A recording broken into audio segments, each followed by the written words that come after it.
그러면 이거를 이번 주 이제 보안이고, 그래도 일부러 이제 저는 이제 7번까지 항상 내니까 그래도 저는 좀 수업 시간에 좀 중요하다라고 한 거 위주로 조금 냈거든요. 그래서 일단 1번부터 요거는 이제 저희 반 말고는 사실 진짜 아는 사람이 없겠죠. 지금 시점에선 뭐 나중 되면 다 알겠지만 나경 교수님이 진아 교수님이 이 문제를 보고 와 이거 뭐예요? 뭐 이러더라고. 이거 저 처음 보는 건데 뭐 이렇게 다 선택했어요 이러더라고. 아, 근데 지난주에 중요하다고 해가지고 다들 선택하신 것 같아요. 그래도 다 잘 써주신 것 같아요. 크로스 도메인 솔루션 하면 이제 그 제가 자꾸 N2SF라고 입에 붙어버려갖고 이게 이렇게 쓰시면 안 됩니다. 이거 원래 정식 명칭이 N스퀘어예요. N스퀘어. 이렇게 쓰셔야 돼요. 답 쓰실 때. N스퀘어 SF에서 이제 핵심 기술 요소죠. 크로스 도메인이라는 게. 이제 어떤 데이터의 일방향 처리라던가 어떤 데이터 다이오드 이런 것들을 해주는 그리고 CDR 같은 것들을 해주는 게 이 크로스 도메인 솔루션이다. 그래서 서로 상이한 등급 간에 이런 단어가 꼭 좀 나와 주셔야 되고 그리고 이게 제가 지난주에 해설지를 주요 기능을 1단락에다가 붙여놔서 그런가 주요 기능을 쓰신 분이 생각보다 없는데 주요 기능의 CDR 같은 거는 좀 언급해 주시면 좋을 것 같습니다. 어떻게 보면은 뭐 구축하는 유형보다는 주요 기능이 더 중요한 거니까 뭐 복합형인지 실내형인지 비실내형인지 사실 뭐 그것도 중요하지만 그래도 주요 기능도 좀 써주시면 좋을 것 같고 그리고 세 가지 유형은 꼭 써주세요. 그 어세스, 트랜스퍼, MLS 세 가지는 꼭 써주시고 뭐 3단락에다가는 핵심 기능인 뭐 CDR을 언급해 주셔도 되고 아니면 뭐 N2SF, N스퀘어 SF에서 어떻게 이게 활용이 된다. 뭐 이런 거 언급해 주시면 제일 무난한 것 같습니다. 아무튼 그래서 요 답을 쓰실 때는 꼭 N스퀘어 SF랑 같이 좀 답에 연관 지어서 내가 이거를 알고 있다라는 느낌을 살려갖고 써주시면 좋을 것 같고 그 다음에 이제 암호학적 해시 함수인데 오늘 이걸 약간 답을 보다 보니까 이게 무결성 및 기밀성을 제공하는 함수다. 뭐 이렇게 쓰신 분도 있고 그리고 암복호화를 제공하는 함수다. 이렇게 쓰신 분이 있어요. 이 해시 함수가 기밀성을 제공하나요? 해시 함수는 기밀성이 없습니다. 해시 함수는 무결성만 제공합니다. 무결성만. 그리고 해시 함수의 특징이 뭐예요? 단방향이잖아요.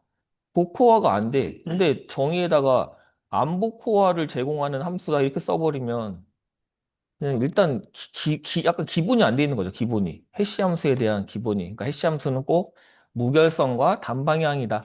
이런 거를 꼭 잘 기억해 주시고 그 특징이라고 했으니까 그래도 좀 그 그림을 그려주시는 게 낫지 않나요? 단방향, 뭐 압축, 충돌 저항성, 역상 저항성 이런 그림 좀 잘 그려주시면 좋을 것 같고 그 안정성 강화 방안에 그래도 키 스트레칭이랑 솔트 같은 경우는 그림을 조금 그럴싸하게 좀 그려주세요. 맨날 얘기하는 건데 솔트면 같은 입력이 들어와도 이렇게 들어와도 솔트 값이 들어오기 때문에 결과가 서로 다르다.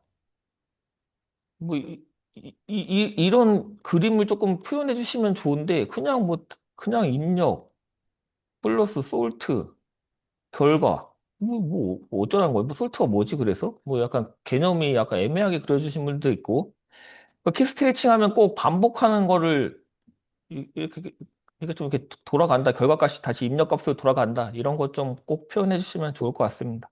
그리고 뭐 페퍼 같은 것들 같이 언급해 주시고 그리고 그 뭐 그 뭐야 PBK 와 까먹었네.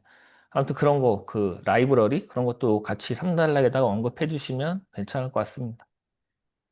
그다음에 이제 3번 스마트 팩토리의 보안 위험 및 대응 방안이니까 그냥 이런 거는 스마트 팩토리 보안 위협에 대한 개념을 쓰시던가 아니면 스마트 팩토리에 대한 개념을 1단락에다가 쓰고 보안 위협 2단락에 대응 방안 2단락에 이렇게 하고 3단락에 그중에 내가 제일 중요하게 생각하는 대응 방안이 뭐다. 이 정도 언급해 주시면 제일 무난할 것 같아요. 그래서 스마트 팩토리니까 좀 CPS라던가 IoT와 관련한 측면에서의 보안 위협과 대응 방안, 그리고 디지털 트윈 측면에서의 보안 위협 및 대응 방안, 그리고 뭐 네트워크 측면이라던가 아니면은 좀 뭐 표준 측면에서 뭐 퍼듀라던가 62443 이런 것들은 꼭 언급해 주시면 좋을 것 같습니다. 그다음에 이제 AI 프라이버시 리스크 위험 및 대응 방안이니까 이것도 그냥 AI 프라이버시 리스크의 위협에 대해서 뭐 개념을 쓰시던가 아니면 요 리스크까지의 개념을 쓰시던가 아니면 AI에서 프라이버시 리스크가 요즘에 왜 좀 중요하다. 1단락에 간략하게 언급해 주시고 2단락 위협을 대응 방안을 이렇게 써주시면 좋을 것 같아요. 근데 여기서 답을 쓰실 때 이게 AI 프라이버시 리스크잖아요. 그러니까 그냥 우리가 알고 있는 적대적 공격 같은 거 네 가지 막 쓰고 그거에 대한 대응 방안 쓰고 이러지 마시고 이 프라이버시의 느낌을 좀 잘 살려주시면 좋을 것 같아요. 민감 데이터가 학습이 된다던가 또는 뭐 입출력 과정에서 그런 것들이 노출될 수 있고 또 AI 모델이 개인정보를 학습할 수 있고 뭐 이런 좀 프라이버시 측면의 느낌을 살려가지고 답을 써주시면 좋을 것 같습니다. 그럼 뭐 대응 방안도 뭐 마찬가지겠죠. 프라이버시에 나오면 대응 방안에 뭐가 나와야 돼? 무조건. 합성 데이터, 차분 프라이버시가 무조건 나와야죠. 그리고 뭐 PEC 같은 기술 나오면 되고, 그리고 머신 언러닝, AI가 학습한 프라이버시에 대해서 지워야 되니까 이런 거 같이 언급해 주시면 될 것 같은데, 너무 그냥 AI 측면에서의 대응 방안만 써놓으셔갖고, 약간 좀 애매한 답들이 좀 있었습니다. 그 다음에 이제 합성 데이터와 차분 프라이버시. 이게 이제 AI 프라이버시에서의 제일 핵심 기술 요소죠. 합성 데이터 하면은 이제 뭐 통계적 성질을 이용한 가상의 데이터. 그래서 유용성과 안정성을 검토를 해야 되는 거죠. 그래서 만들어내는 기술 같은 것들이 있는 거고, 차분 프라이버시 하면은 노이즈를 추가하는 거고, 이런 내용을 꼭 써주세요. 그래서 이 두 가지가 AI 프라이버시를 보호하기 위한 요즘에 뭐 제일 중요한 뭐 기술 요소들이다라고 3단락에다가 언급을 해주시던가 또는 이 두 개를 비교를 해주시던가 이렇게 해주시면 제일 무난할 것 같습니다.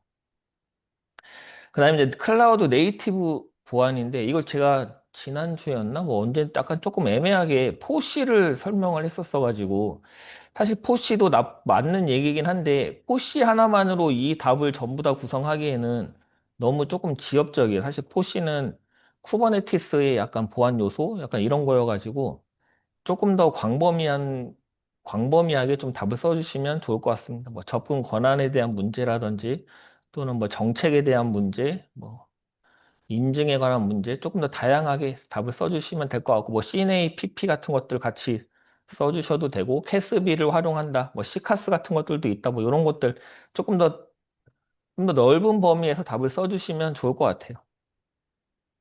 그 다음에 OWSP 탑 10 for LLM이니까 이거는 뭐 그냥 암기하면 되는 거니까 일단 넘어가겠습니다. 그래서 1번 CDS. CDS 하면 이제 국가망 보안 체계의 핵심 기술이죠. 그래서 요 상이한 등급 또는 도메인 간에 정보를 교환할 때 인간의 통신망을 활용하고 뭐 미인과 접근 정보 유출을 방지하기 위해 설계된 보안 장치 또는 뭐 보안 솔루션 뭐 이렇게 해서 답을 쓰시면 되겠습니다.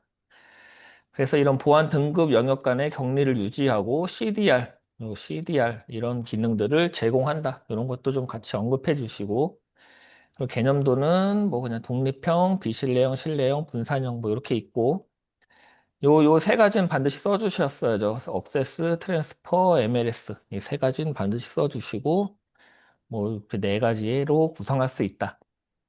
그 다음에 3단락 만약 저였다면 3단락에 이거 썼을 것 같아요. 보안 위험 및 보안 대책.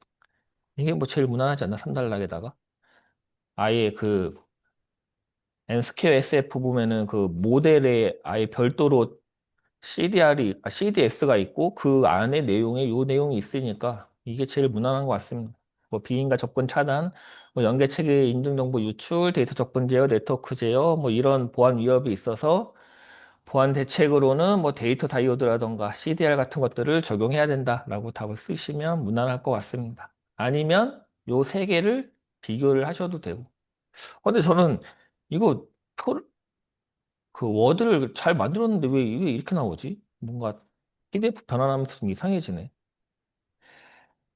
그래서 이 보안 위협을 쓰시던가 이 세 개에 대해서 비교하시던가. 근데 오늘 이거 세 개 비교하신 분은 아무도 없는 것 같아요. 1교시 채점은 다 했는데 요거는 꼭 학습해 주시면 좋겠습니다. 여기 N스퀘어 SF뿐만이 아니라 나중에 뭐 제로 트러스트라던가 이런 문제가 나왔을 때 이 CDS는 여기저기다가 갖다 쓸 수 있기 때문에 어떤 데이터를 한 방향으로, 한 방향으로만 어떻게 좀 통제를 해야 된다라는 내용이 좀 포함이 된 것 같다 하면 그냥 CDS 쓰세요, 그냥. 그 다음에 해시 함수. 해시 함수는 가변 길이를 고정 길이란 말은 압축한다는 거예요. 압축성이라는 거죠. 그 다음에 단방향. 한쪽 방향으로밖에 안 가잖아요. 그러니까 우리가 비밀번호를 암호화할 때 해시 함수를 이용하라고 하잖아요. 주민등록번호는 해시 함수로 암호화를 안 하잖아요. AES로 하지. 그거는 이제 암복호화가 돼야 되니까 주민등록번호는. 그러니까 비밀번호 같은 거를 단방향으로 해야 되기 때문에 그때 쓰는 게 해시 함수다. 그래서 뭐 역상 저항성, 뭐 제2 역상 저항성, 충돌 저항성 이런 것들까지 같이 그려주시고.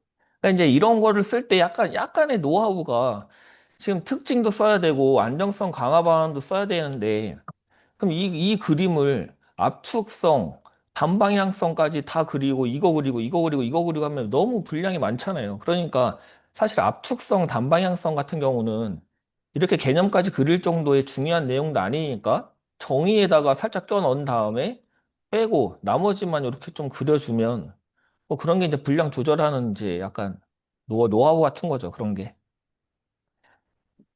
그래서 뭐 강글에다가 뭐 MDC나 MAC 뭐 이런 것 좀 언급해 주시면 좋을 것 같고 키가 있으면 MAC, 키가 없으면 MTC죠. 그 다음에 이제 저라면은 이 단락에다가 이제 뭐 안정성 강화 방안으로 솔트, 스트레칭 해서 솔트는 뭐다 개념 써주고 그림 그려주고 이 그림은 별로 마음에 안 드는 것 같은데 그 다음에 키 스트레칭은 뭐 이렇게 돌아간다 이렇게 써주시면 될 것 같습니다. 잠깐만요. 솔트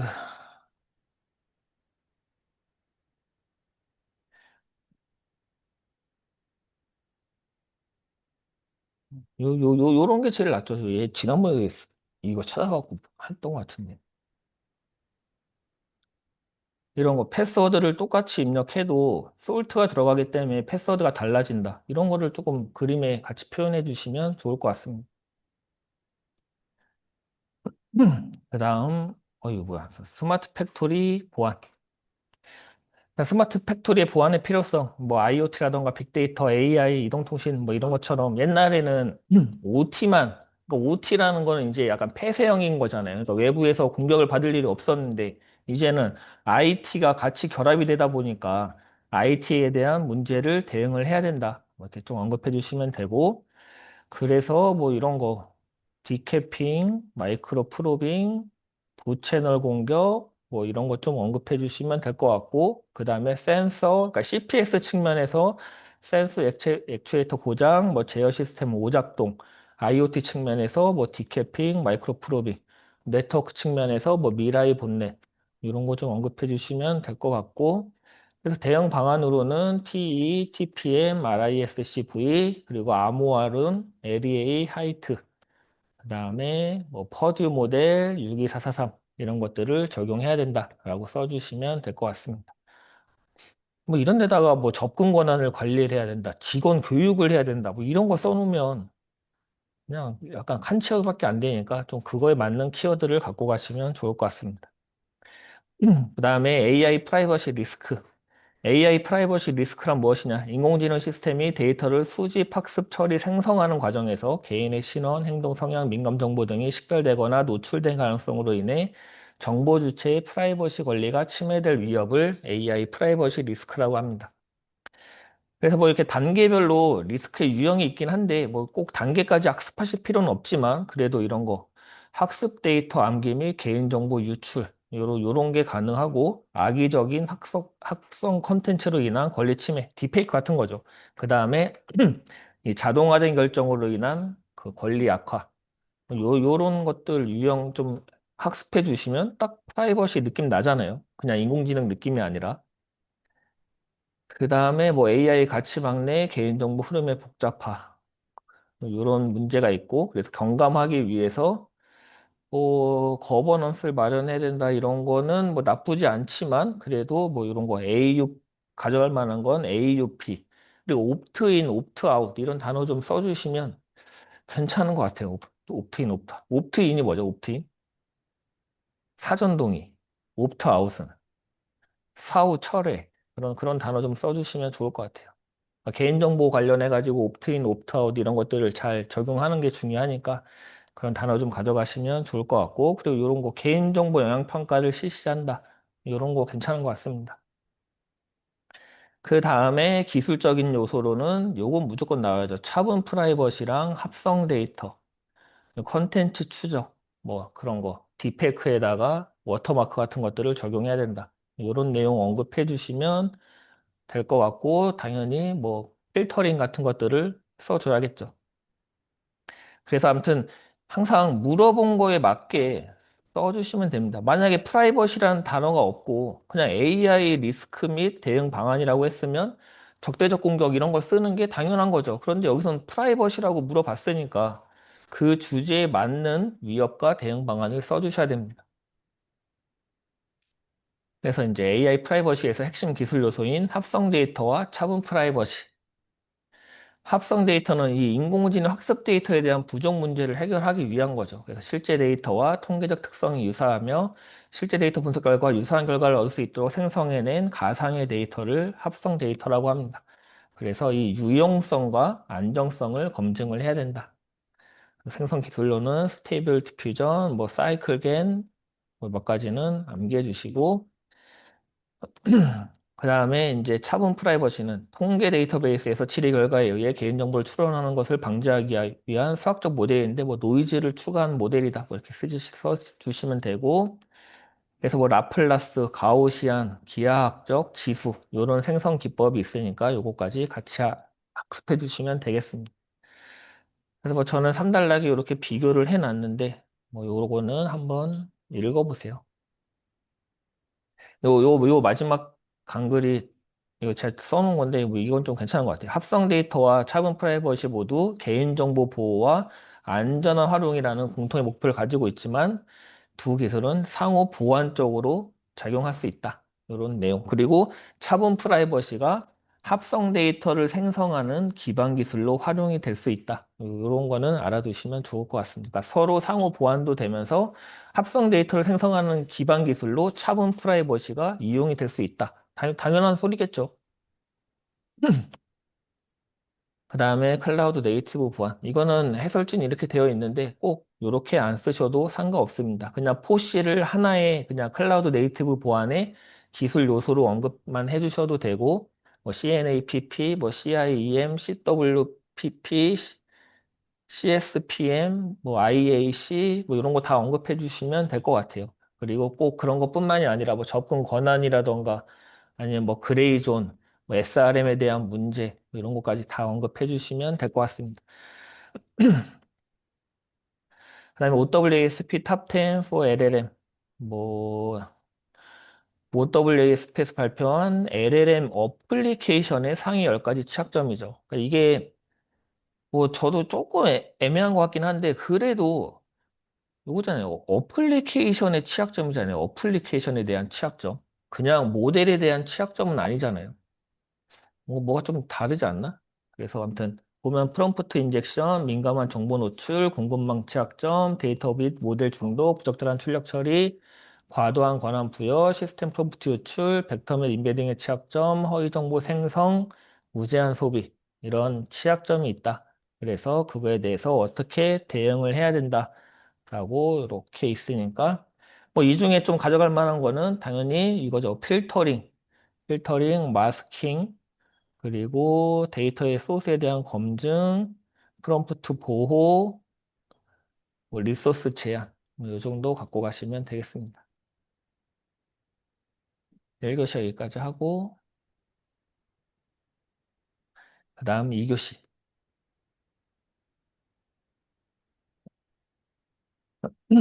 이거는 이제 1번 문제는 뭐 MCP가 이제 기출로 나왔죠.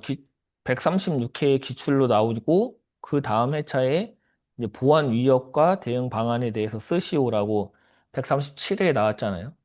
그 다음 나올 거는 이제 A2A 아닌가 그렇게 생각해가지고 문제를 가져왔고 해서 뭐 각각의 개념을 알고 있는지를 물어보고 이거는 기출이니까 당연히 알겠지라고 생각하고 냈는데 생각보다 막 키워드가 그렇게 많지는 않더라고요. 그다음에 A2A 보안 위험 및 대응 방안은 지난주 수업 시간에 했으니까 알겠지? 하고서 문제를 냈습니다. 만약에 이제 저라면은 그래도 개념을 물어봤으니까 MCP에 대한 개념 1달러의 가 A2A 1달러 나 해가지고 개념 쓰고 개념도 그리고 뭐 구성 요소까지 조금 쓸 수 있었으면 쓰고 아니면 그냥 말고 아무튼 개념 나눠갖고 쓰고 2달러 보안 위협 가 대응 방안 나 3달러 보안 위협 가 대응 방안 나 그래서 4달러에 어떻게 해야 된다 재현 요렇게 갈 것 같습니다. 이렇게 그 다음 뭐 자세한 거는 뭐 뒤에 가서 보고 그 다음에 국가정보원 국가망 드래프트에서 이제 1.0이 발표를 했죠. 그래서 지난주에 1.0 바뀐 거에서 뭐 개념은 야, 나가! 뭐 바뀐 게 없으니까 개념은 이제 어? 그동안은 나가! 망분리 환경에서의 어떤 한계점, 뭐 보안의 한계, 또는 응? 공공 데이터 활용의 그래. 한계, 어떤 업무 효율성의 한계, 이런 것 때문에 국가망 보안 체계가 이제 나온 거죠. 그래서 이제 등급 분류 기준에 뭐가 추가됐다고 했어요. 등급 분류 기준에. 원래는 그쵸 업무랑 정보 시스템만으로 구분을 했다면 위치가 추가됐다고 했잖아요. 내부망이냐 외부망이냐 뭐 이런 거에 따라서 인터넷망이냐에 따라서 등급 분류 기준이 생겼고 그리고 보안에 대한 원칙 이거는 그건 거죠. 그냥 정보 생산 저장의 원칙과 이동의 원칙 그걸 쓰라고 한 건데 막 뭐 최소 권한의 원칙 뭐 뭐 이런 걸 쓰신 분이 있어. 물론 보안의 원칙 자체는 맞지만 여기에서의 이제 원칙이랑은 조금 다른 거니까. 그래서 저장 생산은 자기보다 높은 데이터를 저장 생산하면 안 된다. 이동은 자기보다 낮은 쪽으로 이동하면 안 된다. 이제 그런 거죠. 그다음에 보안 통제 항목 6개. 이 6개도 이제 암기를 해야죠. 권한, 인증, 격리 및 분리, 분리 및 격리, 통제, 데이터, 정보 자산. 이렇게 6개. 그리고 정보자산 마지막에 정보자산이니까 ASM이 키워드로 있다. 이렇게 써놨는데 왜 ASM 아무도 안 써요? 떠올리기 쉽지 않나? 정보자산이니까 ASM.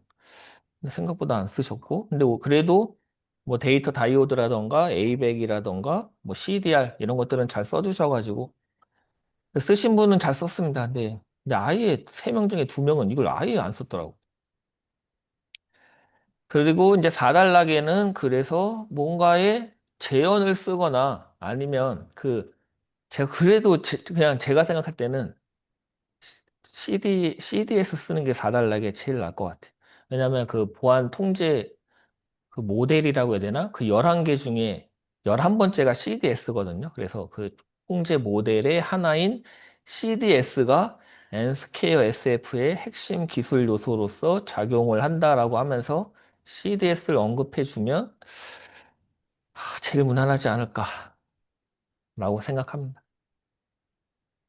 그 다음에 이제 클라우드 환경의 확산으로 인해 공급망에 대한 보안 위협이 증가하고 있다. 공급망 공격은 클라우드 서비스 제공자의 취약점을 이용하여 다수의 고객의 피해를 확산시켜 심각한 문제를 야기할 수 있다.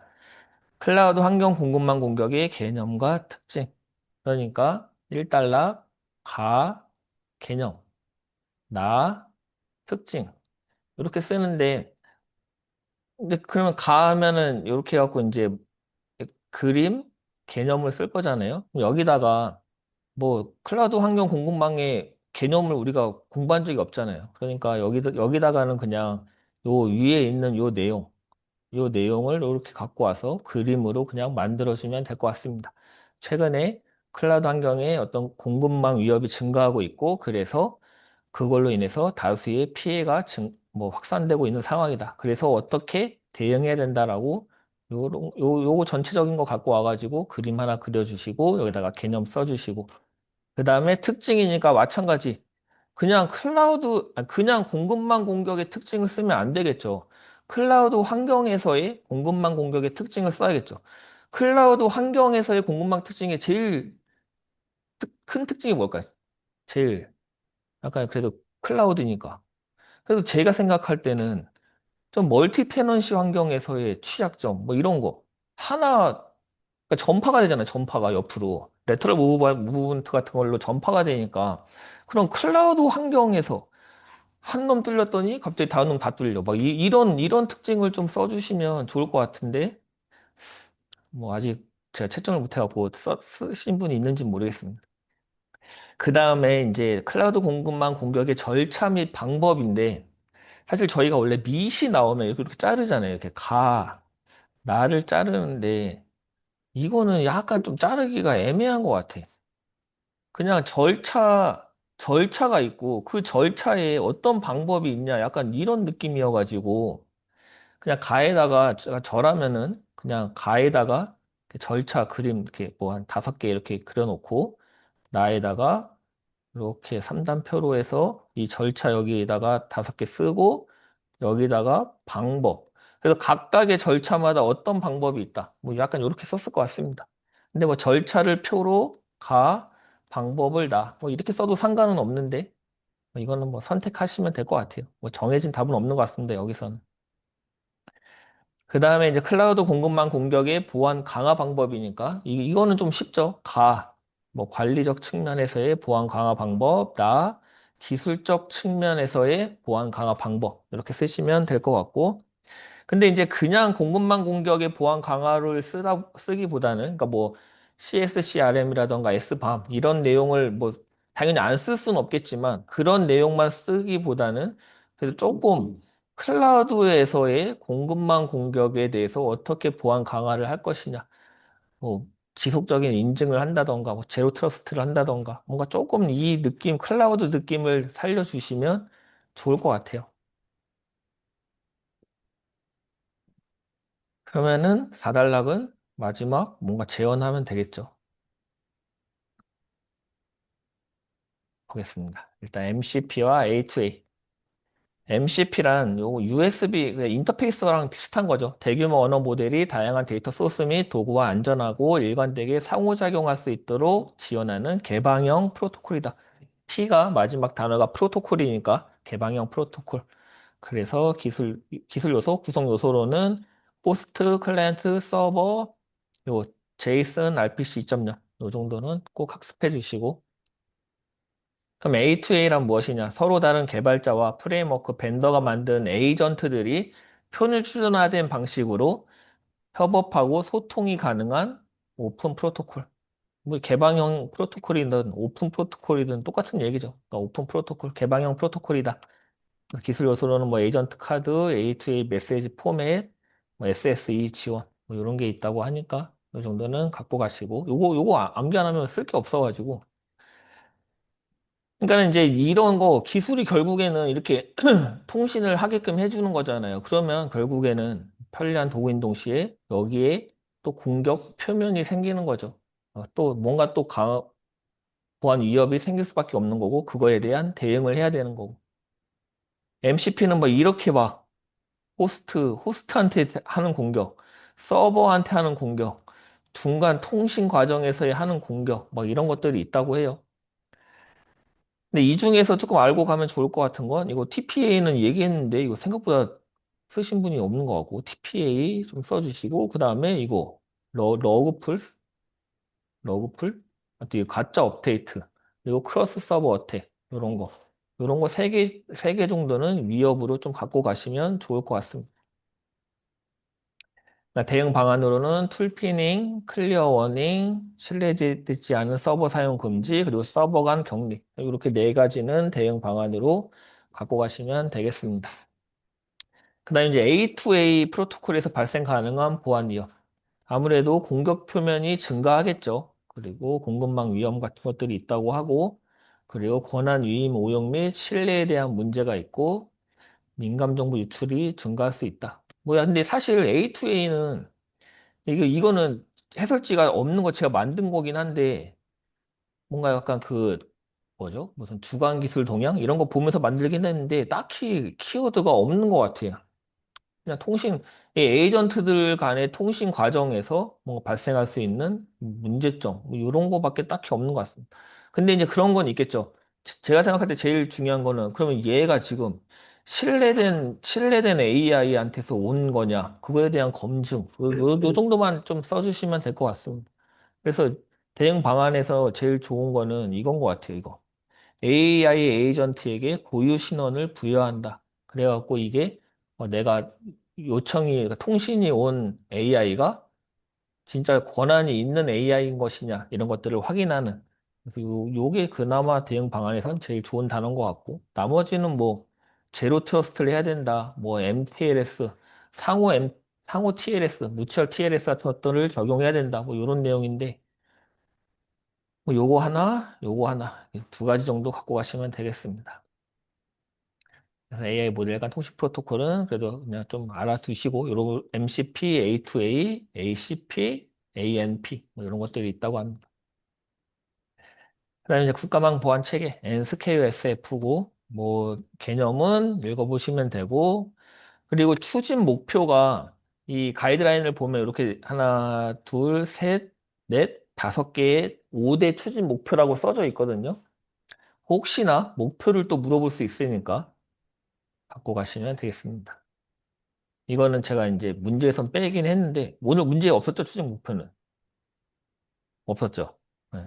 빼긴 했는데 그래도 좀 알아두시면 나중에 답 쓸 때 조금 더 낫지 않을까. 뭐 보안 패러다임을 전환한다. 기존에는 망분리 방식이었는데 이제는 유연하고 효율적인 보안 환경을 조성하고 AI, 클라우드 등 신기술을 융합할 수 있는 환경을 만들고 산학 연관 최적화된 정책을 개발하고 안정적으로 정책을 안착하고 시장 경제를 창출하는 다섯 가지의 이 추진 목표가 있다고 해요.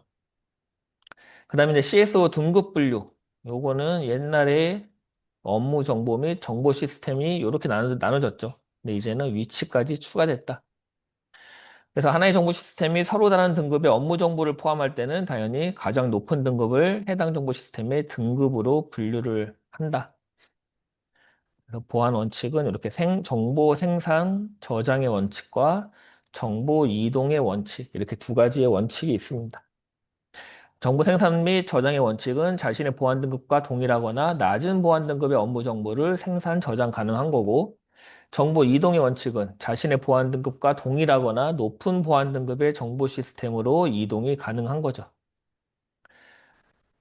넘어가고, 그래서 국가망 보안 체계 보안 통제는 6개가 있죠. 권한, 인증, 분리 및 격리, 통제, 데이터, 정보 자산. 그래서 권한에서 좀 갖고 가시면 좋은 건 ABAC, SOD.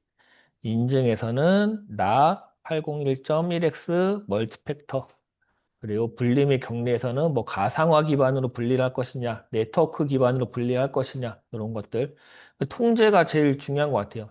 데이터 다이오드, 화이트리스트, CDS 이런 것들 그리고 통신 구간 암호화 그다음 데이터에서는 KCMVP, 두와 T 정보 자산에선 ASN. 근데 어떤 분은 사이드 로딩과 제일 브레이크는 쓰고 이건 안 썼어. 약간 저랑 약간 뭔가 바라보는 관점이 다르신 것 같아.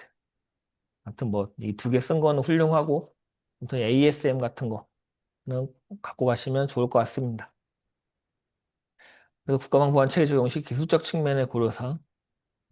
이거는 근데 사실 1.0 나오기 전에 만들어진 해설지여가지고 이제는 이런 거보다는 뭔가 데이터의 어떤 그런 흐름에 대한 제어, 일방향에 대한 제어 또는 뭐 데이터 CDS를 통해서, CDR을 통해서 무결성에 대한 검증 이런 내용을 조금 더 넣어주시면 좋을 것 같습니다. 그다음에 이제 클라우드 환경의 공급망 공격.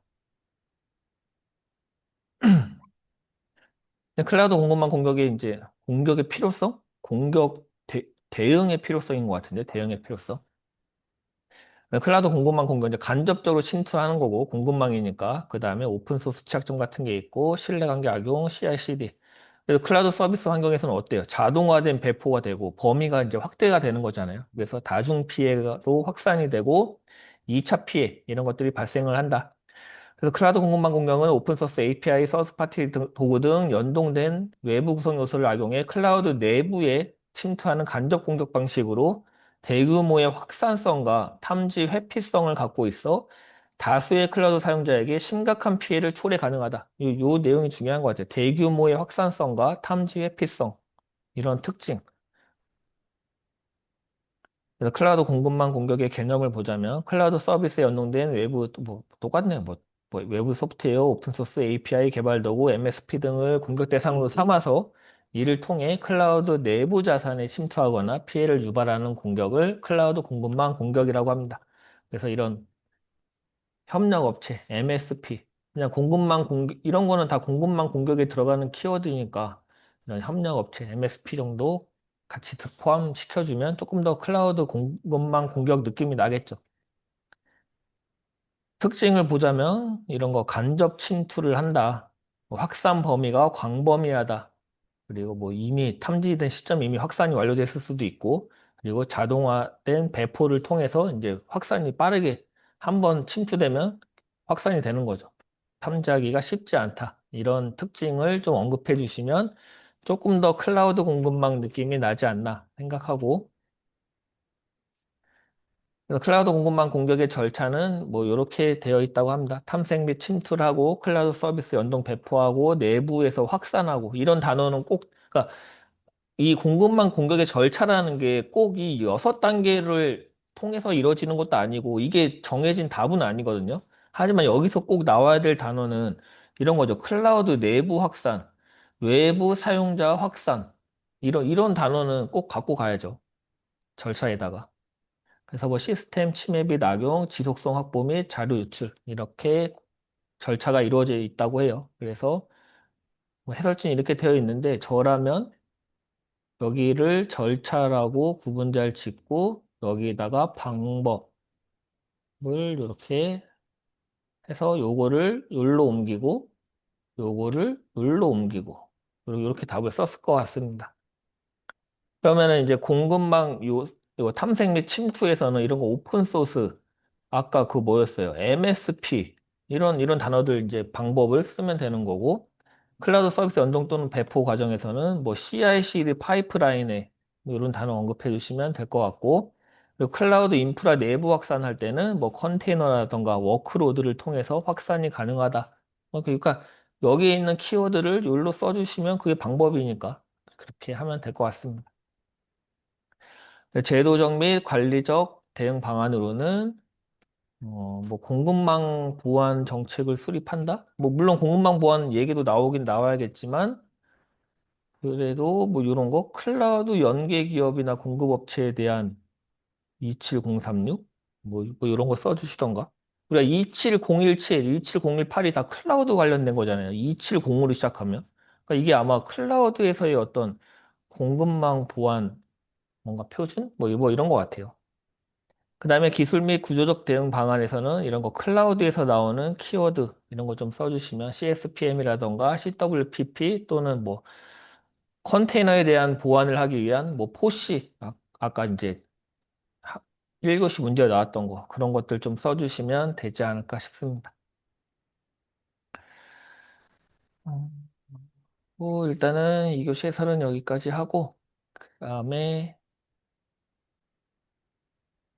보안 쪽에 뭐 하실 말씀이 많으셨나 봐요. 45분이나 쓰셔가지고.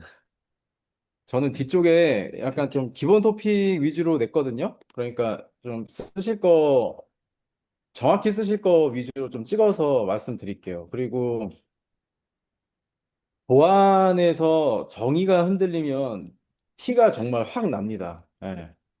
그렇기 때문에 보안이 당연히 위협을 보안 위협을 최소화하기 위한 기술, 웹방화벽, API 보안 뭐 이런 거에 다 보면은 뭐 공격을 차단하기 위한 방화벽 뭐 되게 모호해요 말들이.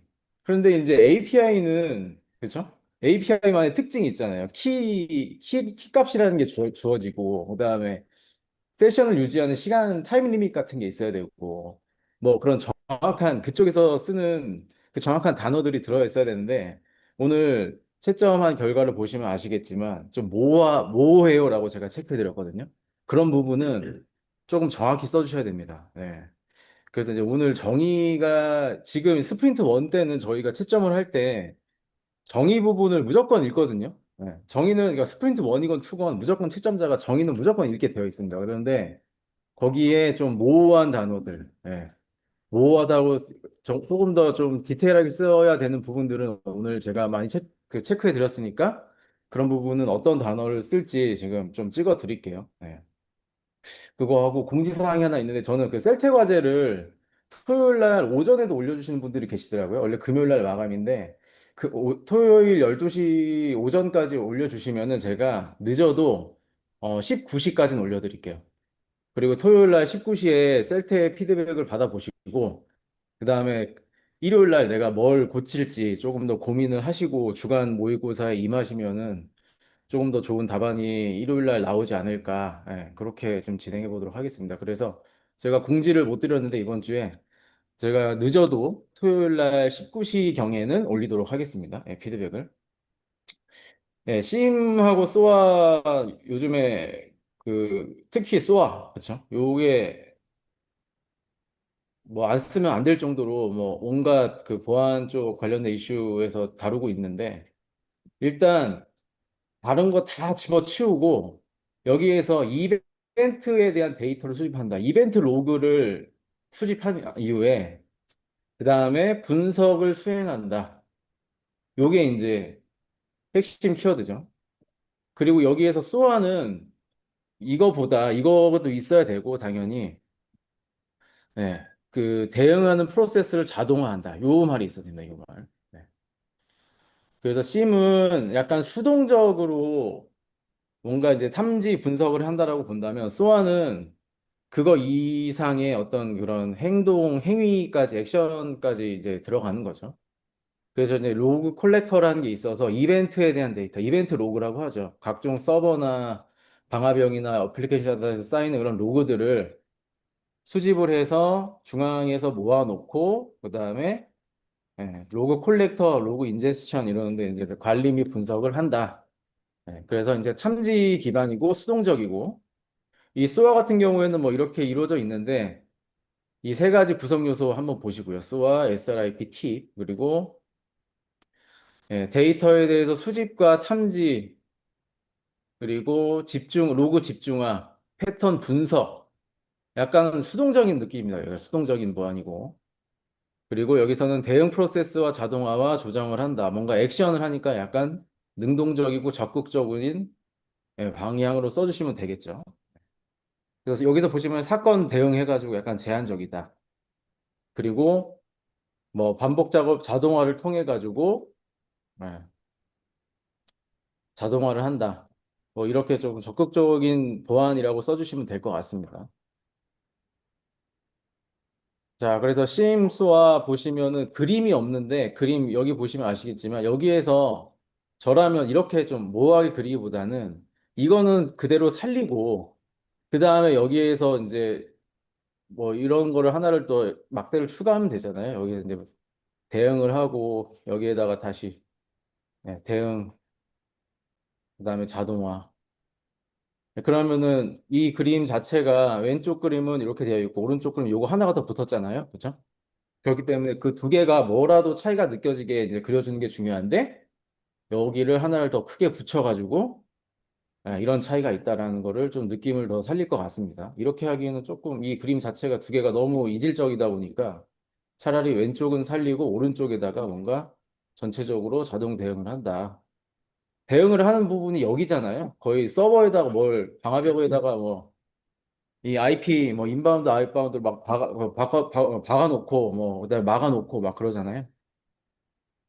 이런 식으로 그림을 조금 더 차이가 느껴지게 그려주시면 좋을 것 같습니다. 그래서 요거 플레이북이라는 거 한번 꼭 보시면 좋겠어요. 요게 이제 스플렁크 같은 데서 요렇게 뭔가 탐지가 되면은 분석을 하고 뭐 어떤 거를 뭐 이제 방화벽 차단 승인 뭐 이런 프로세스에 들어가잖아요. 차단. 실제로 여기 액션이 들어가잖아요. 이런 식으로 절차를 다 이렇게 그 약간 구조도 이렇게 그런 형식으로 그려놓은 걸 이제 플레이북이라고 합니다. 플레이북. 그래서 이런 거를 요즘에 이제 AI 어시스턴트를 활용을 해가지고 뭐 자동으로 그려준다. 스플렁크에서 막 굉장히 밀어붙이고 있더라고요.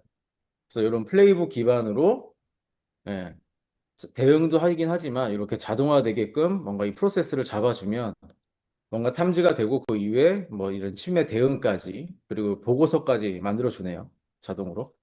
그래서 사전에 이런 전체적인 프로세스를 만들어 놓은 게 플레이북이다. 이렇게 보시면 되겠습니다. 네. 이런 거를 이제 저는 3단락으로 써주시면 좋을 것 같아요. 이런 내용. 자, 그리고 오어스 2.0. 여기에서는 예, 제3자에게 권한을 위임을 한다. 예, 제3자에게 권한을 위임을 하고 액세스 토큰이라는 게 있어야 돼요. 액세스 토큰. 토큰 기반이다. 네. 그리고 여기 RFC 6749와 6750 표준이다. 이렇게 보시면 되겠고. 요즘 뭐 많이 쓰니까 다들 아실 거예요. 뭐 이게 챗GPT나 다른 데 로그인하려고 보시면 다 구글로 로그인하기 이런 거 있잖아요. 이런 게 이제 오어스 2.0인데 여기 보시면은 요거는 구성 요소를 이 네 가지를 잘 그려주시고 이 여섯 가지 프로세스를 정확히 적어주셔야 됩니다. 그리고 클라이언트, 그다음에 리소스 오너, 인증 서버, 리소스 서버 이런 식으로. 그래서 맨 처음에 요청을 하고 승인을 하고 액세스 토큰을 요청한 다음에 발급이 되고 이거 가지고서 이제 자원 요청을 하고 실제로 서비스를 제공받는다. 요 여섯 가지 단계 네, 잘 보셔야 되고요. 예, 그래서 뭐 여기 가에는 절차, 나에는 구성 요소 해가지고 각각의 역할 이런 것도 좋은 어프로치인 것 같습니다. 그래서 인증 절차를 그림으로 하실지 표로 하실지 이건 선택 그리고 구성 요소에 대해서 적으셨다 이렇게 보시면 되겠습니다. 그리고 2.0 뭐 비교도 좋고요. 저라면은 이런 거 하나 더 알고 계시면 좋을 것 같아요. PKC라고 해서. 그래서 요거 한번 클릭해서 나중에 보시면 네. 요즘 뭐 그 SPA라고 해서 요즘 뭐 많은 그 앱 같은 거 이런 걸로 많이 잘 만들잖아요.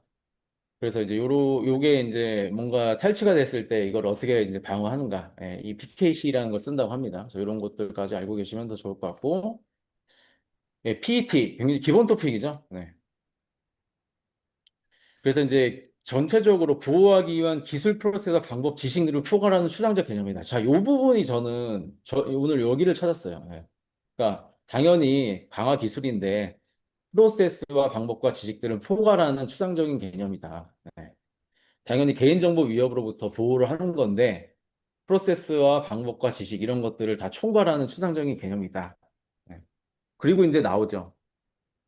거기서 구분 보시면은 난독화, 암호화, 그다음에 뭐 연합과 관련된 분석 방법, 그리고 데이터 책임 도구 이렇게 구분을 하는데 난독과 암호화 여기 보시면 이 다양한 기술들 있잖아요. 얼마나 다양한 기술들을 여기다 적을 수 있으신가. 이게 이제 핵심 포인트인 것 같습니다. 그래서 한 개씩 보면 차분 프라이버시, 예. 여기서 노이즈, 무작위성과 노이즈를 부여하는 게 차분 프라이버시. 그다음 합성 데이터 생성. 요거 아시죠? 합성 데이터. 예, 시네틱 데이터. 그래가지고 기존의 데이터의 패턴과 어떤 그런 내부적인 어떤 규칙 이런 것들을 파악을 하고 예, 완전히 새로운 데이터를 생성을 해낸다. 자, 영지식 증명. 뭐 너무나 이제 유명한 거니까. 그다음 동형 암호. 그쵸? 냈었죠. 이번에 그 저희 주간 모의고사로. 예, 그다음에 신원 기반 암호화. 예, 개인 키를 생성을 해서 예, 그리고 다자 연산. 네. 그리고 뭐 실력 요거는 한번 참고해 보시면 될 것 같고 그다음에 연합 학습 이런 것도 방법이 될 수 있을 것 같습니다. 그래서 요약 데이터만 데이터 기기에서 처리를 하고 요약 데이터만 중앙 처리를 한다. 네. 중요한 연산은 내가 갖고 있는 거 엔드포인트에서 개별 엔드포인트에서 연산을 한다. 이게 핵심이겠죠. 자, 그리고 뭐 나머지 것들 읽어 보십시오. 네. 그래서 기술과 프로세서 방법과 지식을 포괄하는 그런 개념이다. 그리고 기밀 컴퓨팅에서 조금 더 깊게 이제 썼습니다. 그래서 T라는 거, 이것도 알아주시면 좋을 것 같아요. 네, 이런 아예 장치단에서 뭐 이런 디바이스나 장치단에서 예, 이런 것들을 해놓는다. TPM, 예, 이런 단어들 다시 한번 체크하시면 좋을 것 같습니다. 자, 그리고 와프, 예, 웹 어플리케이션 방화벽인데 여기에도 보시면 그냥 보안 위협을 최소화하거나 뭐 이렇게 쓰셨는데 여기에 이 7계층에서 이루어지는 그런 좀 특이한 어떤 그런 거 있잖아요. 예. 이런 것들을 조금 몇 가지 적어주시면서 이런 등 위협에 대해서 탐지하고 차단하는 차세대 방야벽이다. 이렇게 보시면 되겠습니다. L7이고요. 그리고 HTTP와 HTTPS 통신에 있어가지고 이런 식으로 두 가지 모드를 통해서 구성을 한다. 인라인 모드는 바로 붙이는 거고요. 여기 이제 파이어워 기준으로 해가지고 이런 식으로 이제 바로 중간에 있는 거고 프록시는 얘를 경유하는 거죠. 네. 그래가지고 직접 통과할 때는 좋은 점은 뭐 굉장히 빠르게 여기서 이제 할 수 있고 여기는 한 번 좀 딜레이가 있잖아요. 근데 만약에 여기서 이제 장애가 났다. 장애가 났다. 그러면은 얘가 장애가 나면 뒤에 다 이제 흘러가는 거고 얘는 조금 환경이 거치니까 얘가 장애가 나도 그 어떤 그런 영향은 없죠. 네. 그리고 구성은 얘가 더 간편하고 구성은 얘가 더 복잡하고 이런 식으로 차이점까지 알고 계시면 좋을 것 같습니다. 네. 자, 그래서 이 웹방화벽이라는 게 7계층에서 작동을 하잖아요. 7계층에서. 네, 그래서 어플리케이션 단까지 좀 더 봐야 된다. 그러면 저는 일단 떠올리는 게 이런 당연히 이 웹페이지에서 이런 게 뭘 올리고 내리고 하잖아요.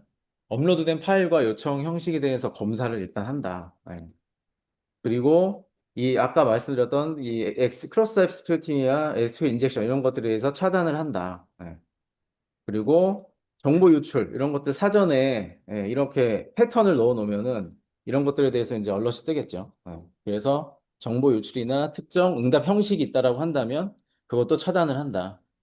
그다음에 SLS, TLS 지원하고 URM 서버 위장을 시킨다. 그리고 디도스와 관련된 거 과도하게 리소스를 뭔가 접근을 한다거나 어플리케이션 요청을 한다거나 이런 것들도 차단을 한다.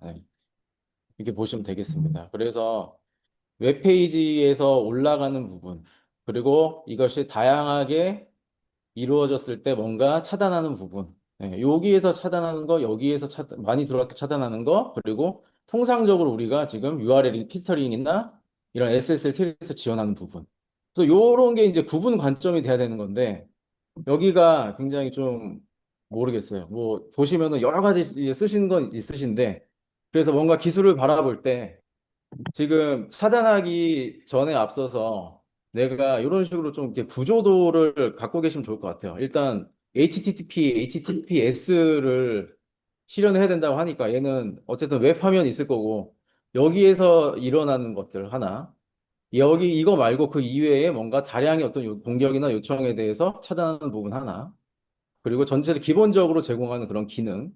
네, 요거를 그냥 이렇게 그리시면 되거든요, 여기다가. 근데 이거를 이제 따로따로 암기를 하시려고 하니까 이 그림도 이상해지고, 그 다음에 이런 그림도 안 나오고, 여기도 구분까지도 이상해지는 이런 현상이 이제 일어납니다. 그렇기 때문에 을 조금 더 바라보실 때 내가 이거를 쓸 때 저는 이런 걸 좋아했거든요. 내가 여기에서 만약에 이거를 바라볼 때, 자, 화면, 일단 HTTP라고 하니까 화면이 있을 거고, 그 다음에 여기서 우리가 화면에서 요청하면은 특정 서버나 이런 데이터베이스에 뭔가 호출이 있을 거고 얘를 체크하고 기본적으로 구성하는 부분 이렇게 세 개를 딱 알아두고 가면은 되겠다라고 이제 뭘 정하고 좀 갔습니다. 그렇기 때문에 이런 것들도 참고해 보셔서 이거를 네, 그대로 암기하시기보다는 지금 그렇잖아요. 여기에서 클라이언트 단에서 들어와서 와프가 있고 지은이한테 여기서 이제 뭔가 알았어? 접근하는 대상이 있잖아요. 네.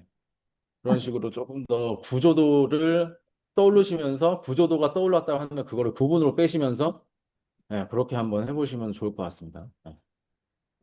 그래서 이제 컨텐츠 보호라는 게 있고 그다음에 여기에서 뭐 대량의 어떤 그런 트래픽에 관련된 트래픽 그런 검사가 있고 그다음에 기본적인 보안 기능이 있다. 이렇게 세 꼭지로 보시면 될 것 같아요. 자, API 보안. API 보안, 인증되지 않거나 권한이 없는 접근, 데이터 변조, 디도스 등의 공격. 자, 요거, 이렇게. 당연히 안전한 거죠. API를 안전하게 하기 위한 보안의 개념. 이렇게 써신 분들이 많으시는데, 행위입니다, 행위. 정확하게 조금 더 권한이 없거나 인증되지 않거나 데이터 변조를 유발하거나 디도스 등의 공격으로부터 안전하게 API를 사용하기 위한 보호를 위한 행위 이런 식으로 좀 더 말을 풀어서 해주시면 좋을 것 같습니다. 자, 보안 위협하고 대응 방안 읽어보시면은 다 좋은 말이니까 한번 읽어보시면 될 것 같아요. 특히 근데 API에서 대응 방안을 좀 보면 당연히 인증과 관련된 내용들이 있는데 여기에 좋은 내용들이 많더라고요. 오히려. 그래서 저는 여기 이렇게 쓰시기보다는 이 키워드들을 여기 이렇게 끌어다가 앞에다 쓰시는 게 더 나을 것 같습니다. 이렇게. 네. 시큐어 코딩, 멀티팩터 인증, OAuth 2.0, 그 다음에 이런 액세스 컨트롤 리스트, 네. 그 다음에 뭐 MPLS, 자, 그 다음에 여기에 뭐 인증 관련된 키 관리라던가, 그리고 뭐 타임 리밋이라던가, 이런 것들이 더 추가적으로 되겠죠. 그래서 기본적으로 알고 계신 거 보면은 API에서 한번 세션을 물었다고 해가지고 계속 물고 있는 게 아니잖아요. 그래서 이 APIM 이런 걸 잘 쓰면 예, 여기에서 들어오는 유입점도 관리할 수 있고 어디로 나가는지도 이제 확인할 수 있다. 뭐 이런 것들도 다시 한번 확인해 보시면 좋을 것 같습니다. APIM. 네. 자, 그리고 아박, 요거를 이제 이런 문제들이 요즘에 이제 한 개씩 나오고 있죠. 그러니까 알박, 뭐 맥덱, 알박, 아박까지는 알아요. 근데 이거를 한꺼풀 깊게 물어보면 이제 약간 멘붕이 옵니다. 예. 그래서 이런 거를 이제 한 개씩 잘 최근에 뜨는 것들은 좀 깊게 챙겨 놓으셔야 되고요. 그리고 여기에서 속성 기반으로 네. 요거 세 가지 있잖아요. 리소스, 유저, 인바이러먼트. 네. 요 세 가지에 대해서 어떤 환경에 처해 있는가 동적으로 분석한다. 동적 분석. 그래서 사용자에게 권한을 부여하는 접근 통제 정책이다. 네. 또 속성 기반 접근 제어고 요 세 가지가 눈에 꼭 보여야 됩니다. 요 세 가지. 리소스, 유저, 인바이러먼트. 그리고 이거 보시면 아시겠지만 그림에서 오늘 이거 여기에다가 세 개를 적으시고 그다음에 여기에다가 리소스 이렇게 쓰시는 분들이 이제 계시는데 이게 잘 안 보여요. 이거를 위로 올리셔야죠. 중요한 게 이거니까. 이렇게 네모 치시고, 요거를 이렇게 넣으시고, 예. 이런 것까지 알려드려야 되나 싶긴 한데, 예, 이렇게 해가지고 중요한 거를 타이틀을 위에다 보이게 하십시오. 이 아래에다가 하면 어차피 이게 잘 안 보이거든요. 네. 그래서 위에다 하십시오. 위에다. 네. 그렇게 하시면 될 것 같고. 네, 여기 한번 읽어보시고요. 그 다음에 PDP라는 개념이 좀 나와야 됩니다. PDP. 결국은 이 지금 현재 어떤 환경에 속해 있는지, 누가 어떤 리소스에 접근하려고 해서 지금 지금 시간이 언제 또 그리고 어디에 지금 접근하려고 하는지, 이거 가지고 폴리시 디파인을 하잖아요. 그러니까 정책을 얘한테 부여를 할 때 PDP가 결론적으로 이 세 가지가 영향을 주면서 이 어디에 접근할 수 있는지 이 정책을 결정을 한다. PDP라는 것들도 같이 적어주시면 좋을 것 같습니다. 네. 여기 안 들리네.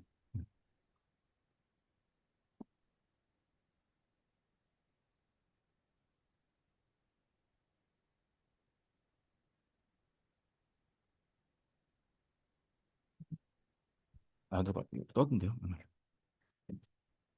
네. 그리고 이 티박이라는 거를 최근은 아니고 좀 나온 지는 꽤 됐는데, 제가 검토한 이력이 있어가지고 한번 봤었습니다, 여기. 레이크 포메이션이라고 해서 데이터 레이크 쪽에 이제 태그 베이스거든요, 태그 베이스드. 네. 그러니까 좀 새롭죠. 그러니까 알박, 아박 이런 거는 이제 좀 식상하고 이 티박이라는 것도 있다. 태그 베이스다. 그러니까 태그라는 거는 리소스에다 붙이는 어떤 그런 딱지잖아요. 얘가 누가 생성을 했는지 아니면 누가 접근한 이런 거에 대해서 이제 태그 기반까지 합치게 된다고 한다면 더 세밀한 어떤 컨트롤이 가능하다. 특히 데이터와 관련해 가지고 어떤 부서에서 누가 접근할지, 언제 접근해야 되는지 이런 것들을 다 태그 형식으로 붙여놓는다고 한다면 나중에 뭐 정책에 대해서 막 다 이렇게 복잡하게 미리 만들어 놓지 않아도 이 태그를 좀 추가적으로 결합한다고 한다면 더 세밀한 제어가 가능하다. 예, 그런 사상입니다. 그런 걸 좀 더 보시면은 예, 풍부한 답안이 되지 않을까 싶고요. 자, 2교시는 더 기본을 냈습니다. 그래서 여기서는 그 키워드만 좀 찍고 넘어갈게요. 포렌식. 네, 그래서 이 법적 증거 자료 확보를 위함이다. 요거. 네. 그리고 법원의 뭐 이거보다 법적 증거물로 채택을 위한 일련의 절차와 방법이다. 요런 말이 꼭 있어야 되겠죠. 그래서 정제 신현무 기본 원칙 둠으로 꼭 이제 가져가시고요. 정제 신현무. 자, 그리고 여러 가지 유형들이 있는데 중요한 거는 이 디스크, 그다음에 뭐 네트워크, 모바일, 그다음에 뭐 회계, 소스 코드 포렌식 이 각각의 포렌식 방법들이 조금 차이가 납니다. 이런 거 디테일 챙겨 주셔야 되고 포렌식이 이렇게 크게 상위 개념으로 나올 수도 있지만 모바일 포렌식과 같이 요즘에 뭐 핸드폰 많이 쓰니까. 예, 그리고 이제 소스 코드와 관련돼서 안에 뭐 소프트웨어 개발과 관련된 내용도 봐야 되니까. 예, 그리고 데이터베이스 여기에 모든 정보가 수집이 되니까 요거를 한 개씩 또 깊게 물어볼 수도 있습니다. 예, 요새 추세가 그렇기 때문에. 그래서 조금 더 깊게 공부를 하셔야 된다. 그리고 포렌식 절차는 획보 분보죠. 획보 분보. 그래서 증거물을 획득하고 현장에 대해서 보존을 하고 뭐 디스크 이미징과 같은 것을 통해서 이제 더 이상 변경되지 않는 이미지를 딱 픽스를 해놓는 거죠. 네. 그리고 보관과 이송을 통해 가지고 증거물을 포장하고 운반한 이후에 타임라인 분석, 시그니처 분석, 로그 분석, 데이터 복구, 파일 관련 단어 검색, 패스워드 및 암호 해독 이런 것들이 이제 조사에 있습니다. 조사. 네, 분석 및 조사 과정. 여기가 중요하겠죠, 여기가. 네. 그리고 보고서 작성. 그래서 여기에다 힘을 실으셔야 됩니다. 분석 및 조사가 항상 중요한 거잖아요. 여기에 기법들. 네. 자, 그리고 각각의 여러 가지 기술들이 있는데, 각각의 저장 매치와 시스템과 데이터와 관련해가지고, 이런 기술들, 다시 한번 꼭 확인 한번 하시기 바랍니다. 네. 자, 그리고 IDS, IPS. 요거 오늘 들어가신 분들 꽤 되셨는데, 이 문제는 함정이 있습니다. 함정. 이 문제 2교시형인데, 함정이 있는 게, 여기 개념을 비교하여 설명하시오. 이렇게 되었습니다. 이게. 요게 개념을 비교를 하려고 하는 거는 뭐냐면은 인트로는 뭐 둘째 치고 2단락과 3단락을 모두 지금 비교를 할 수 있느냐 이겁니다, 지금. 네. IDS랑 IPS는 너무 기본적인 개념이기 때문에 당연히 알 거고 이 두 개를 누가 어떤 관점에 대해서 분리를 시켜놓고 비교를 할 수 있느냐. 요 문제입니다. 그래서 오늘 목차가 이렇게 2단락, 3단락이 모두 이렇게 비교로 끝나지 않은 분들은 어느 정도 좀 감점이 되었다라고 보시면 될 것 같아요. 그래서 저라면은 일단 구축 관점의 비교가 있을 거고 운영 관점의 비교가 있을 것 같습니다. 구축을 할 때 뭐가 중요하냐, 운영할 때 어떻게 하느냐. 여기는 당연히 구성도가 들어갈 거고 이거는 뭐 구성도가 안 들어가더라도 뭐 적당히 이제 썰푸는 방향으로 이제 갈 것 같습니다. 결국은 내가 1교시의 비교를 1교시형의 비교를 얼마나 이렇게 좀 부풀려서 쓸 수 있느냐 요 문제예요, 요 문제. 예. 그래서 오늘 조금 목차 미스가 나신 분들은 다시 한번 좀 고민을 해보시고, 이거는 정말 선택이 필요한 문제입니다. 이거는 내가 안다고 해서 덤벼서 될 문제가 아니라 그만큼 약간 필력이 있는가, 이렇게 부풀려 쓸 수 있는가, 그런 분들이 기본적으로 목차만 봐도 그냥 아래 내용을 보지 않고 목차만 쭉 봐도 지금 여기에서 구축 운영 측면, 탐지 차단 측면 이런 식으로 나눴잖아요. 예. 여기 안에가 뭐 통표가 되건 굳이 가, 나로 나누지 않아도 지금 지금 출제자의 의도는 계속 비교 포맷으로 끌고 갈 수 있는가에 대해서 지금 물어보고 있는 겁니다. 그렇기 때문에 뭐 4단락은 그렇다 치고 인트로는 그렇다 치고 2단락과 3단락에 저는 쓸 내용에 대해서 이런 식으로 좀 풀어야 된다라고 보고 있고 오늘 조금 감점이 있었습니다. 그래서 이제 핵심적인 부분만 좀 보면 보통 통상 이제 IDS는 탐지잖아요. 디텍션이잖아요. 그래서 이제 침입을 탐지를 한다. 그리고 IPS는 이제 문제 해결을 위해서 이제 침탐과 방어, 그러니까 대응을 같이 해준다는 겁니다. 대응. 아까랑 좀 비슷하죠. 이게 수동적이라고 한다면 얘는 약간 능동적으로 또 보는 거죠. 그리고 통상 이 방화벽 있잖아요. 방화벽. 방화벽을 거치고 들어와서 이 로그 같은 거를 여기다 수집을 해놓고 이제 분석을 하는 거고 IPS는 그렇죠? 미리 뭔가 선제적으로 좀 대응을 해야 되잖아요. 그래서 이제 약간 앞단에 있다. 들어오기 전에 앞단에 있다고 보시면 되겠습니다.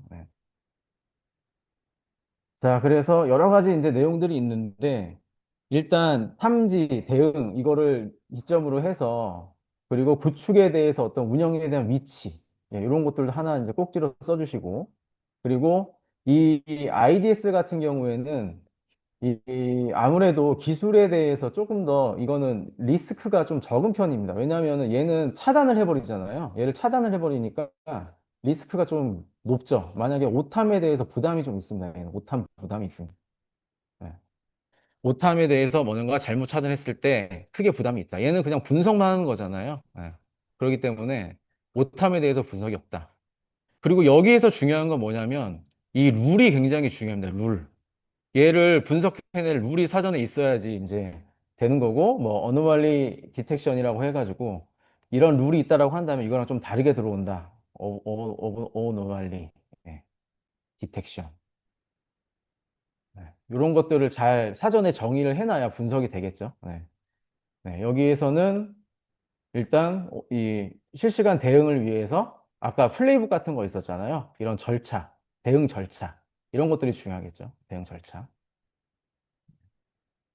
자, 그리고 통상적으로 이렇게 실시간으로 뭔가 하는 게 이 장비의 단가가 더 비쌉니다. 고가. 네. 얘는 뭐 나름 저가. 약간 이렇게 몰아가셔야 돼요. 네. 통상 그렇습니다. 통상. 네. 자, 그래서 여기 보시면 여러 가지 이제 구분 관점들이 있는데 여기서 보시면 연결 방법, 요거는 좀 가져가시면 좋을 것 같습니다. 미러링이죠, 미러링. 미러링이라는 게 여기에서 데이터를 이렇게 보낸다. 그리고 얘는 보통 인라인이죠. 다이렉트로 연결을 해놓고 뭔가 이상이 있으면 바로 차단을 하는 겁니다. 그렇기 때문에 여기 연결 방식, 이 두 가지는 꼭 알고 계시면 좋을 것 같고요. 그 다음에 서비스 장애 시에 영향이 없다. 얘는 당연히 뭐 이거랑 별개죠. 그렇죠? 별개로 여기 분석하는 거를 이렇게 이제 따로 빼놓고 분석을 하니까. 근데 얘는 장애가 났다. 만약에 오탐했다. 이러면은 문제가 생긴다. 그리고 뭐 서비스 부하 영향 없다. 트래픽 처리 시 지연이 발생을 한다. 조금 지연이 있겠죠. 만약 여기서 처리가 늦어진다라고 한다면 지연도 생길 거고. 자, 이런 식으로 누가 이제 내가 아는 걸 가지고서 많은 관점을 가지고 분리를 하겠느냐. 그래서 이제 구축과 관련된 부분, 그리고 운영과 관련된 부분, 그리고 이와 관련된 비용과 관련된 부분, 그리고 저는 연계까지도 생각할 거예요. 연계가 이게 결국은 이게 이제 심과 비슷하잖아요. 얘는 심과 연계가 된다. 얘는 소어랑 연계가 된다. 이런 식으로 또 추가를 할 수 있을 것 같습니다. 자, 그래서 이제 2단락과 3단락을 그냥 이렇게 이건 포맷만 보여줘도 다른 분에 비해서 오늘 보니까 대부분 1단락에서 이렇게 개념 비교하시고 2단락에서는 그냥 내가 하고 싶은 말, IDS랑 IPS를 각각 설명하시고 끝내신 분들이 많은데 요거는 목차만 이렇게 구분을 해놓고 여기가 조금 허전하더라도 이런 식으로 끌고 갔다라고 하시면은 충분히 고득점이 가능한 이런 토픽입니다. 그러니까 이 문제입니다. 그렇기 때문에 이렇게 문제가 나왔을 때 목차를 기본적으로 일단 잡아 놓으시고 그 다음에 훅 부풀리는 방향 그리고 좀 몰아가는 방향 몰아가야 됩니다. 왼쪽은 수동적이고 조금 더 값싸고 약간 안 좋고 그리고 운영도 쉽고 이 IPS는 굉장히 고가고 그 다음에 실시간 대응도 가능하지만 비싸고 자동화가 되고 조금 더 능동적이고 이런 거다. 그리고 이제 이런 위치 어디에 위치시킨다. 네.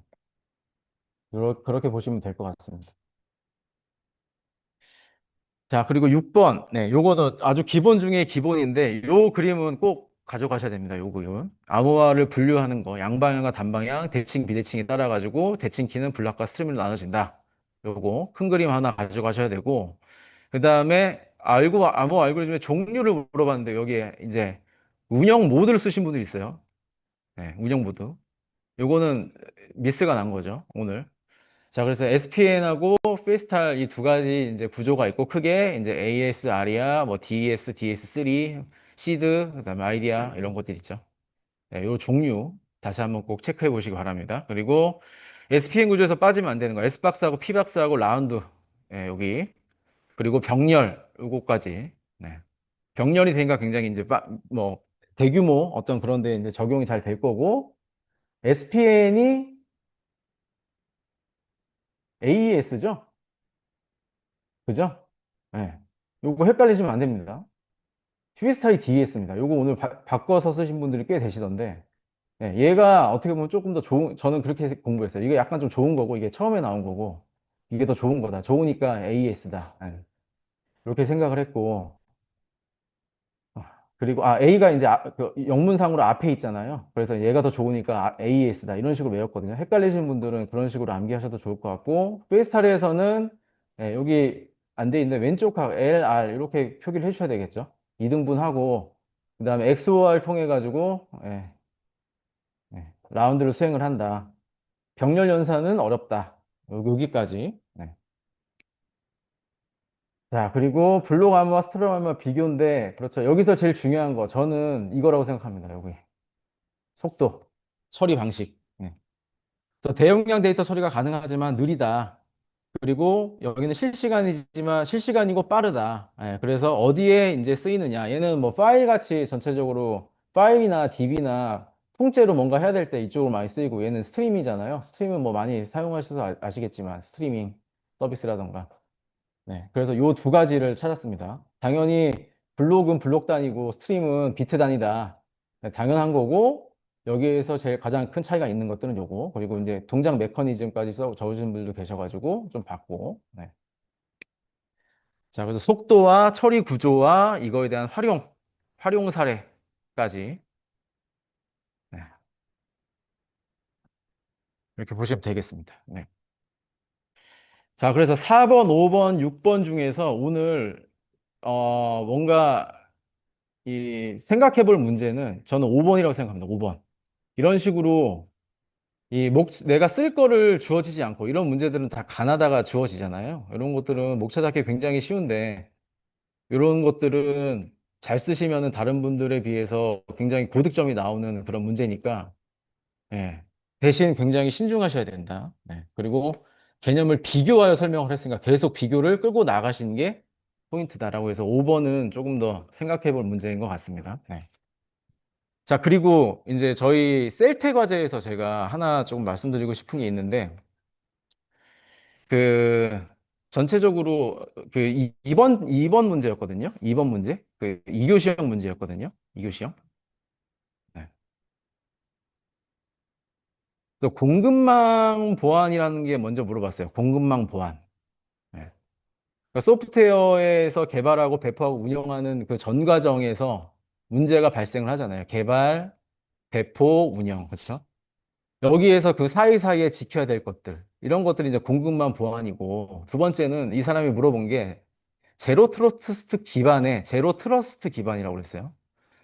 트러스트 기반의 공급망 보안이라고 했어요. 공급망 보안. 그것도 그냥 물어본 게 아니라 여기다가 아키텍처라고 했어요. 아키텍처. 그러면 저는 이 문제를 딱 보고 이 5번하고 비슷한 문제거든요. 제가 목차를 짜야 되는 겁니다, 이거. 그런데 그거에 앞서서 이게 이 출제자의 의도가 있어요. 이 공급망 보안은 제로 트러스트는 최근에 이제 생긴 거고 옛날에 약간 신뢰 기반의 공급망 보안을 물어봤다고 저는 생각을 해요. 이거는 과거에 현재 지금 제로 트러스트 말고 그냥 예. 그럼 저는 이거 어떻게 풀어갈 거냐면은 일단 1단락에는 너 지금 물어보는 게 이거지. 공급망 보안에서 지금 문제점이 발생하니까 너 제로 트러스트를 해결하려는 거지? 라고 풀어주고 두 번째는 공급망 보안에서 각각 뭘 구성하고 있는지 구성 그리고 문제점을 쓸 것 같아요. 저는 오히려 필요성보다는 문제점이 맞을 것 같아요. 왜냐하면 지금 3이 뭐예요? 얘를 해결하려는 거잖아요. 이런 문제가 있으니까 지금 이거 얘를 써야 돼라고 이제 풀어야 되겠죠. 그렇기 때문에 3은 제로 트러스트를 이제 풀 건데 가는 구성, 나는 문제점을 쓸 것 같습니다. 문제점이 지금 이런 식으로 이 신뢰 기반에서 한번 인증하고 나가지고 예? 이 제로 테스트의 원칙이 뭐예요? 그 끊임없는 의심, 끊임없이 검증하라, 예, 비신뢰하라, 뭐 이런 거잖아요. 그런데 여기에서 옛날에서는 이거를 그냥 문제점이라고 보고 그냥 한번 인증하고 그다음에 들어온 이후에는 아이디 패스워드로 뭔가 내가 로그인을 했어요. 그러면은 그 이후에는 뭔가 다른 검증 절차가 없잖아요. 그렇죠? 그런 것들에 대해서 좀 써주면서 너가 원하는 게 지금 이거잖아. 이런 식으로 저는 이런 식으로 논리 구성이 돼야 되는 문제라고 생각을 했거든요. 근데 모르겠어요. 이게 어디 답안 해설지가 어디 있는지 아니면은 뭐 어디서 이제 그 무슨 모범 답안 있는지 모르겠지만 이런 식으로 논리 구성을 하신 분이 좀 없었다. 그래가지고 좀 아쉬웠다. 그런 생각을 하면서 특히나 이 물어본 거는 연관관계를 좀 찾을 수가 있어요. 지금 이 사람이 이건 뭐 물어본 걸 잘 쓰면 되는 거지 이렇게 생각할 수도 있지만 이렇게 가나다가 분리가 안 된 이런 문제에 대해서는 꼭 논리적으로 접근을 해 나가면서 이렇게 구성을 하면 지금 제가 봤을 땐 이게 다거든요. 지금 과거의 공무원 문제를 제로 틀에서 해결하겠다. 그거에 대한 아키텍처를 물어봤습니다. 예. 그렇기 때문에 여기에서 이제 3단락도 가는 아키텍처 구성도, 아키 구성도, 그리고 나는 아키 상세 설명. 이런 식으로 하면 되겠죠. 네. 요런 게 좀 필요합니다. 요런 게. 그래서 2교시형이 논리를 중요시한다는 게 저는 이런 문제라고 생각을 하고, 이렇게 좀 몰아가시면서 문제점을 얘기를 하면서 제로 트러스트 아키텍처. 그래서 여기서 답안 쓰신 분들 보면 제로 트러스트에 너무 집중을 하니까 얘의 아키텍처를 그리신 분이 있거든요. 얘의 아키텍처가 아니라 지금 공급망 보안의 아키텍처를 물어본 거잖아요. 그러니까 이런 공급망 보안에 제로 트러스트를 어떻게 지금 넣어가지고 이렇게 크게 이제 아키텍처를 설계를 할 것이냐. 이런 그림이 나와야 되는데 생각보다 이 제로 트러스트의 어떤 구성 요소만 적고 빠지신 분이 굉장히 많았다. 그래서 요거는 다시 한번 좀 생각해 볼 문제입니다. 특히 그리고 아키텍처를 표현을 해야 될 때 어떤 식으로 표현을 해야 될지 좀 고민을 해보시기 바랍니다. 아키텍처. 네. 그래서 아키텍처를 그리라고 했는데 뭐 이런 그림이라던가 여기 뭐 이런 거 있잖아요. 네, 이런 거는 정말 이제 완전 미스가 난 거죠. 네. 그렇기 때문에 물어본 거에 대해서 집중을 하시고 제로 트러스를 물어본 게 아니에요. 제로 트러스 기반의 공공한 보안에 대해서 아키텍처를 그려보라라고 한 거니까 여기에 더 집중하셔야 됩니다. 여기에. 그러기 위해서는 공공한 보안이 뭔지를 설명을 하면서 과거 공공한 보안의 문제점과 이걸 해결하기 위해서 이런 식으로 지금 아키텍처를 설계해야 된다. 네, 그런 식으로 가면 되겠죠. 네. 그래서 이렇게 논리를 구성하는 연습을 조금 더 하실 수 있도록 이 2교시형 문제는 제가 조금 더 다음 주차부터 신경을 좀 써보도록 하겠습니다. 네.